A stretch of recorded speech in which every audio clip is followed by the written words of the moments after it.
If Escape From Tarkov is the PUBG of the extraction shooter, boldly striking out into a new genre despite humble origins, then Bungie's upcoming shooter Marathon is the big-budget refinement that could become the emerging category's Fortnite. Coming from a studio with a pedigree for first-person shooters that's virtually unmatched and which wields the resources to take a good idea and reimagine it in a disturbing, beautifully detailed sci-fi universe, it's easy to see how Bungie just might pull it off. But with a concept that's so inherently geared towards the hardcore PvP crowd and such a clear departure from what they've done in the past, it's certainly not without risks, even if they do manage to capture the usual FPS magic they're known for. Even so, after spending the better part of 2 days sliding and gunning my way through Tau Ceti's relentless ruins, I was hooked and can't wait to group up with my most try-hard friends and ruin people's day.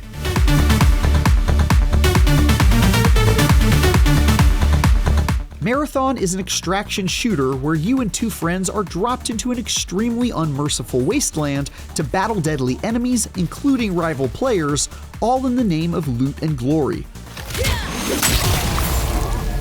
If you've played Escape From Tarkov, then you'll be familiar with this PvPvE framing, which forces you to ante up any loot you bring along with you, as it's permanently lost if you fail to exfiltrate before time runs out or your team is killed.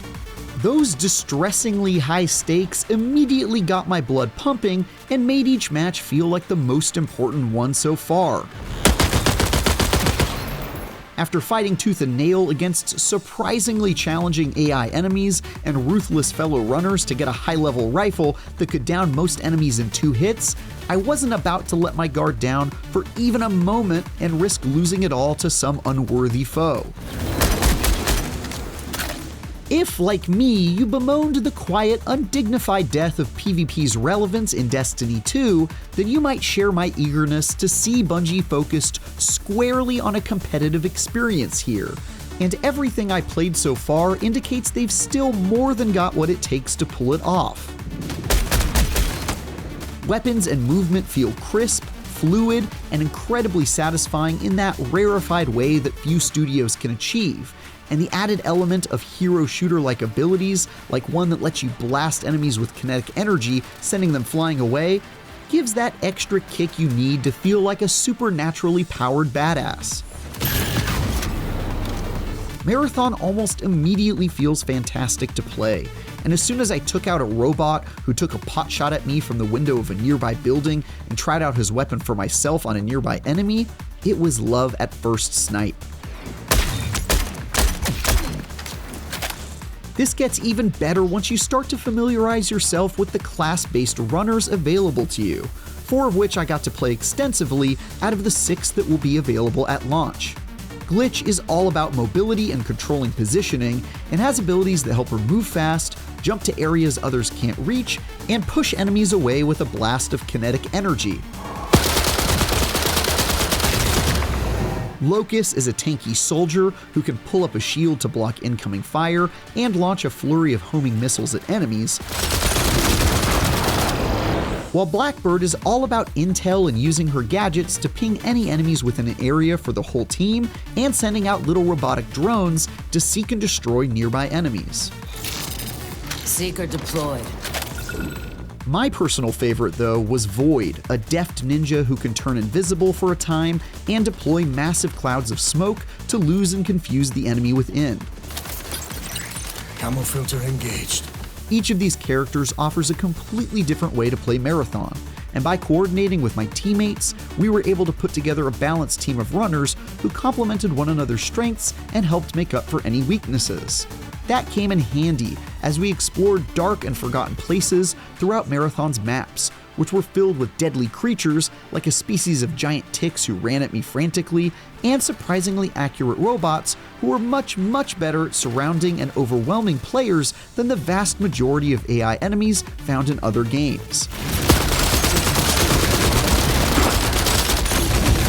Fighting these foes was no joke, but the loot was well worth it. Whether it was finding a backpack that allowed for more storage space, a weapon that gave me better odds against a rival crew, or just some consumable healing items I could rely on in a pinch.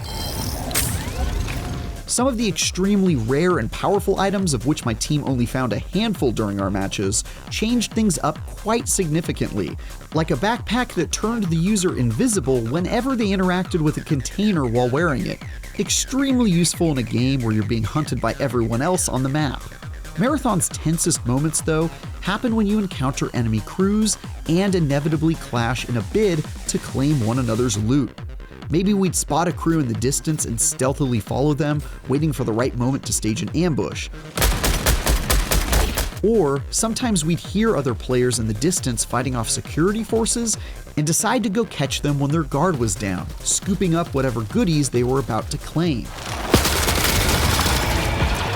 And of course, sometimes we found ourselves on the receiving end of that ruthless equation, and had to scramble as one of us was downed by sudden gunfire from a rival team.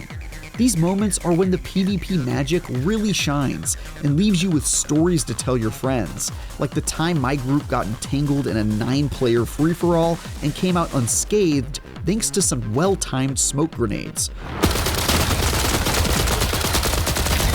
Or another time where both of my teammates were killed, but we came back to win it thanks to a clutch revive the other team didn't see coming. Just like the most epic, heart-pounding moments of a battle royale match, Marathon provided me with tons of memorable moments of elation after a narrow victory and the occasional sour taste of defeat. Once we'd gotten our spoils or completed an objective or two, it was time to haul ass to the exfiltration beacon and stand near it long enough to be pulled out of the firefight and return safely back to our base in outer space with our bloody bounty. But lighting that beacon also lets everyone else on the map know you're trying to make off with your goods via a giant blue light that shoots up into the sky for a prolonged period of time. This makes your last moments in the area pretty intense, or if you're like me, offers some exciting opportunities to kill a group right as they're preparing to leave and benefit from all their hard work. The downside of Marathon's To the Victors Go the Spoils reward system is that, in a pretty short amount of time, those with skill will enter fresh matches with gear that easily outmatches less skilled players, making them even less likely to be able to pull off a victory. Bungie's gone out of its way to try and make it so a poorly geared squad still stands a chance against those with better loot if they play well, and you can always simply employ the strategy of avoiding other players until you've got a few extractions and some at least decent loot under your belt. But even so, it seems like it could get pretty demoralizing in short order if you run into a bout of bad luck and start to feel like you'll never catch a break. I was lucky enough to win the vast majority of my matches, and after the initial hump of stockpiling some basic equipment in my vault and unlocking a few permanent upgrades to make the going easier,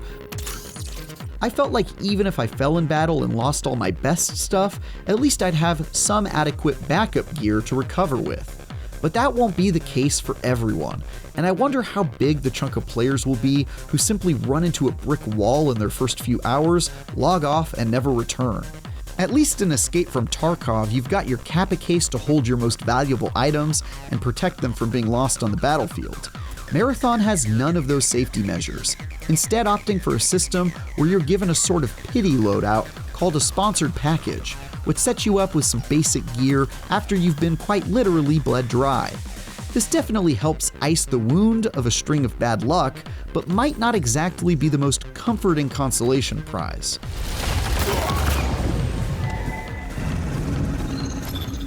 To be clear, it very well might be a good thing that Marathon seemingly refuses to compromise on its dedication to ensuring each match has real, keenly felt stakes, even if it turns some folks off from it. I certainly count myself among those who enjoy a bit of sweatiness and quite liked how invested I was forced to be every single time I deployed onto a map.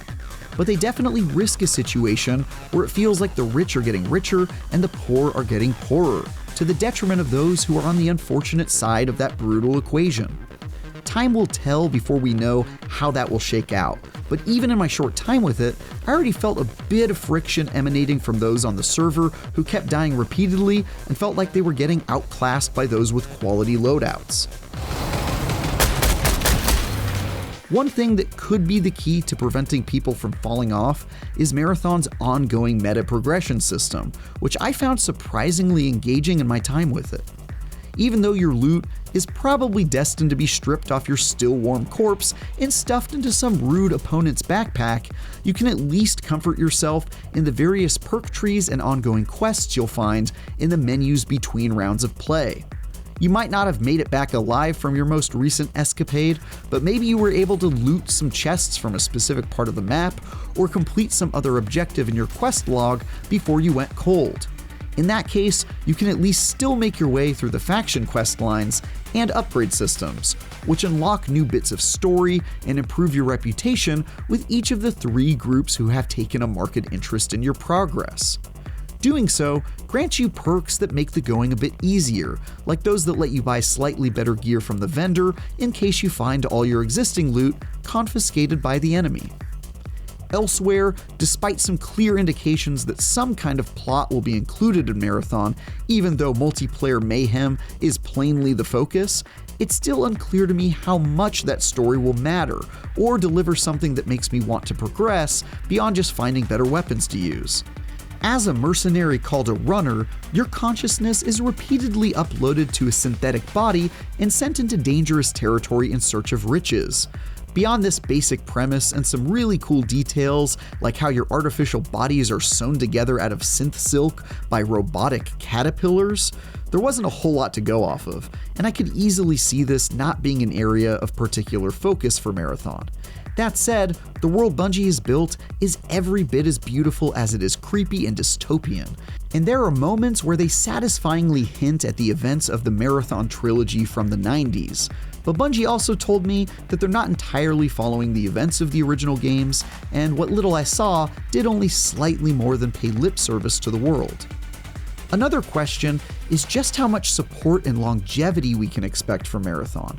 Bungie has earned its reputation for mastering the live service model over the past decade of Destiny, and shows no signs of letting players down here, as they told me they already have plans to support Marathon with new maps, weapons, characters, and more as they develop it. But as always, there's the question of whether they'll do so at a fast enough pace to appease ever-ravenous players. And importantly, Marathon also plans to use the seasonal reset model found in the likes of Diablo 4, where you'll be stripped of your loot and progress at the end of each season to do so again with new content and a new meta to mix things up. While I could definitely see this working for Marathon, there's always the question of how they'll manage to incentivize making that arduous climb from scratch each season. After playing enough Marathon to get a pretty good feel for it in its alpha state, I'm already fairly confident it'll scratch the Bungie PvP itch that's been left unscratched for a number of years now. Here's hoping they'll knock it out of the park when it comes to PC and consoles in September. For more gun-toting action, check out our preview of upcoming heist simulator, Den of Wolves, or if you'd rather mix things up with Mario and Friends, our first impressions of Mario Kart World. And for everything else in the world of video games, stick with IGN.